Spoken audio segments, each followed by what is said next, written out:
Bonsoir à toutes et à tous et merci de nous choisir dans le programme du soir sur New World Info ce lundi 7 décembre 2020. Nous allons parler dans le décryptage de l'actualité ce soir du Cameroun, les élections régionales. On va essayer de voir les enjeux de ce scrutin. C'est avec Mamadou Diouf, notre éditorialiste. Bonsoir Mamadou Diouf. Bonsoir Samuel. Élections régionales au Cameroun le dimanche 6 décembre. 90 conseillers régionaux dont 20 représentants des chefferies traditionnelles vont être élus dans les 10 régions du pays, fruit des engagements pris par le pouvoir à l'issue du dialogue politique de septembre et octobre 2019 organisé pour tenter de trouver une issue à l'interminable crise qui secoue la partie anglophone du pays. Ces régionales ont eu lieu sans la majeure partie de l'opposition. Mamadou Diouf, d'abord, comment se sont organisées ces premières élections régionales depuis plusieurs années au Cameroun? En fait, les élections ont été organisées au forcing, puisqu'il ne faut pas qu'on oublie que les dernières élections ont été boycottées, puisque depuis l'élection présidentielle, une partie de l'opposition conteste la réélection du président Paul Biya et reste dans cette posture, et ayant boycotté en particulier les élections municipales, alors que les conseillers municipaux font partie des grands électeurs, mais on a organisé des élections par la force, puisque une bonne partie de l'opposition et de la société civile avait demandé à ce que les conclusions de ce grand débat national, comme l'appelait le président de la République, puissent être appliquées entièrement, qu'on puisse aller dans le sens de donner une certaine autonomie à ces régions anglophones avant de vouloir organiser les élections. Mais les résultats sont là. On a organisé les élections alors que dans la zone anglophone, qui en principe est la zone la plus intéressée par ce genre d'élections, il n'y a que le RDPC qui a des candidats. Aucun parti d'opposition n'a des candidats dans la zone anglophone. Justement parce que ces élections régionales, ce n'est pas un scrutin au suffrage universel. Non, c'est un suffrage indirect. C'est les conseillers municipaux, c'est les chefs traditionnels qui vont voter. Ils sont à peu près de 24 000. Ils doivent élire 900 conseillers régionaux sur la base de 90 par région. Et dans chaque région, sur les 90, les 20 font partie de la chefferie traditionnelle. Donc c'était ça le schéma qui avait été proposé. Le schéma en tant que tel ne pose en réalité pas problème. Ce qui pose problème, c'est qu'on est en train, à la limite, de mettre la charrue avant les bœufs. Puisqu'une telle élection régionale, elle est prévue dans la Constitution au Cameroun depuis 1996 et rien n'a été fait. Et le but de ces élections, c'est de participer à la résolution de la crise anglophone. Mais quand on voit comment les élections se sont déroulées dans la zone anglophone, c'est clair qu'on est loin de la fin de cette crise. Justement, comment s'est déroulée cette journée de vote? Selon le ministre de l'Administration du Cameroun, tout s'est déroulé sans incident. On attend les rapports des observateurs internationaux et des observateurs nationaux, puisqu'il y en avait quand même quelques-uns sur le terrain, pour mieux savoir ce qui s'est passé, parce que généralement, le pouvoir dit toujours que les élections se sont bien déroulées. Ce qui est clair, c'est qu'au niveau de la zone anglophone, les mouvements rebelles avaient demandé à ce que les gens ne votent pas. Ils avaient même décrété ce qu'ils appellent un couvre-feu pour dire aux gens que personne ne participe au vote.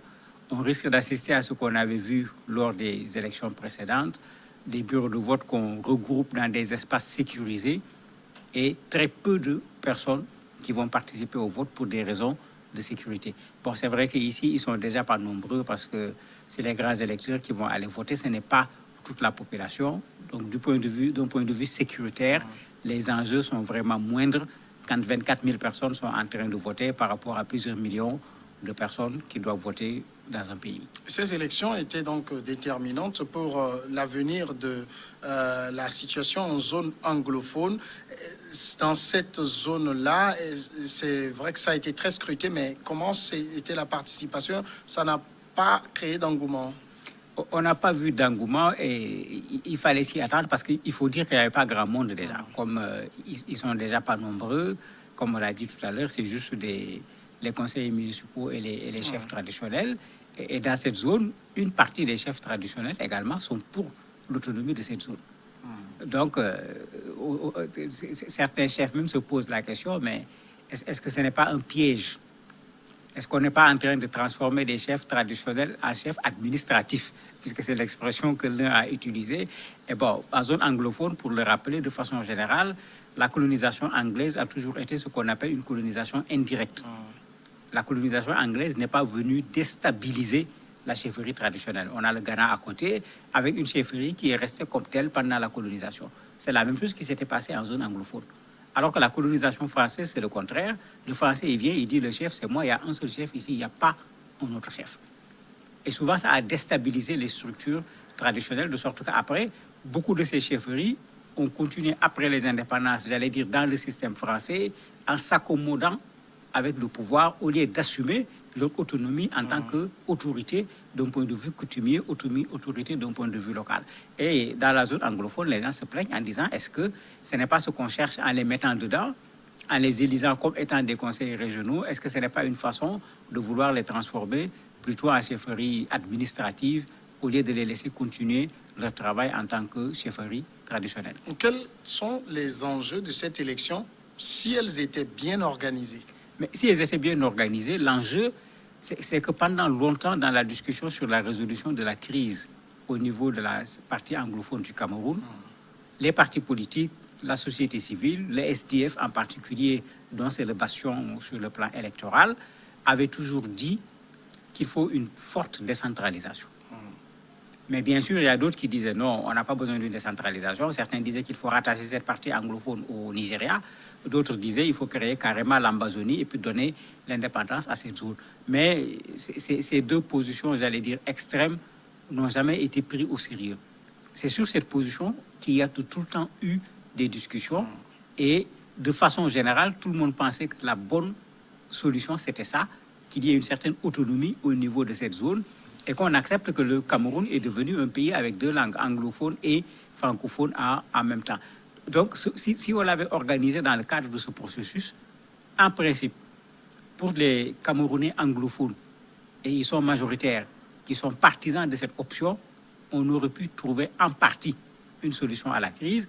Il resterait les deux autres camps qui demandaient des positions plus extrêmes, comme l'indépendance, par exemple.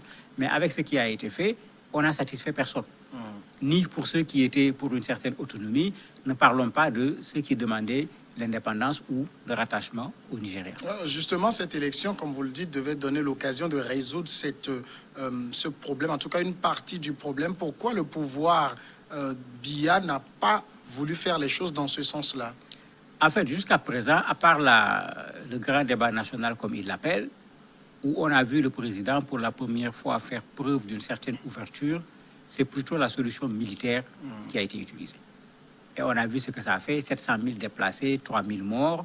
Ça a ajouté à cette rébellion à la limite, puisque plusieurs personnes qui n'étaient peut-être pas pour les positions extrêmes se sont retrouvées finalement dans ces positions extrêmes parce que ne pouvant plus vivre, les écoles sont fermées, l'administration ne marche pas, il n'y avait plus de sécurité au niveau de cette zone. Une bonne partie de la population s'est déplacée. Cette option militaire, qui est actuellement l'option du président de la République, parce que les autres éléments du débat national n'ont pas du tout été mis en place, cette option militaire fait qu'il va être difficile de trouver une solution dans ces conditions-là. Puisque l'option militaire donne raison à ceux qui ont pris les armes.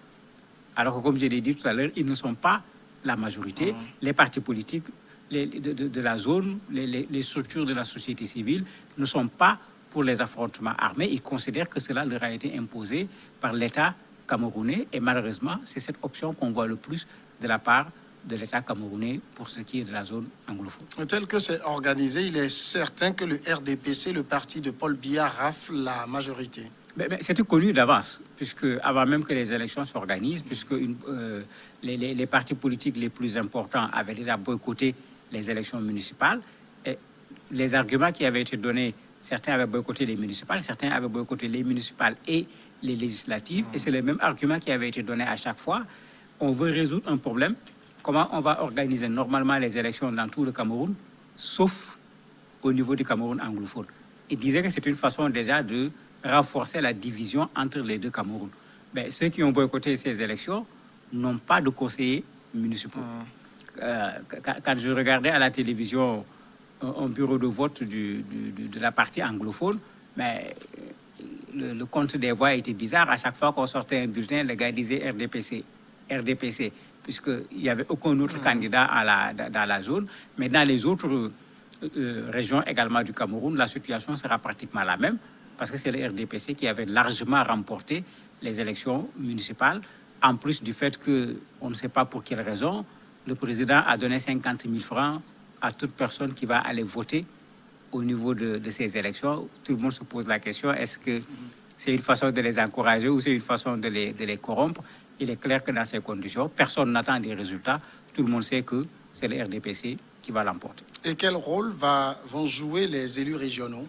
Malheureusement, le rôle sera biaisé à cause de la façon dont les élections se sont tenues. Et c'est là où on doit cesser de faire des élections pour faire des élections. Ces élections auraient dû permettre de faire un pas dans la résolution de la crise anglophone. Des gens à qui on a remis 50 000 francs pour aller voter, des gens qui sont allés dans des zones votées, il y a un seul parti qui est candidat, ceux qui vont se retrouver, par exemple, le conseiller régionaux au niveau de la partie anglophone, qui, parmi les populations de la partie anglophone, va leur reconnaître une légitimité. En ce moment, ce qu'on voulait passe complètement à côté, puisque la décentralisation, c'est cette petite autonomie qu'on voulait donner à ces régions. On aura l'impression qu'il n'y a absolument rien, puisque ceux qui seront là, on va considérer qu'ils ont été mis sur place. Ils ne sont pas le résultat du suffrage des populations. Et en ce moment, on a organisé des élections, on a des conseillers régionaux, mais le but que l'on visait, on ne l'obtiendra pas. Mamadou Diouf, merci d'avoir répondu à nos questions. C'est moi qui vous remercie. Passons maintenant à la pause et on va revenir après pour l'invité de ce soir.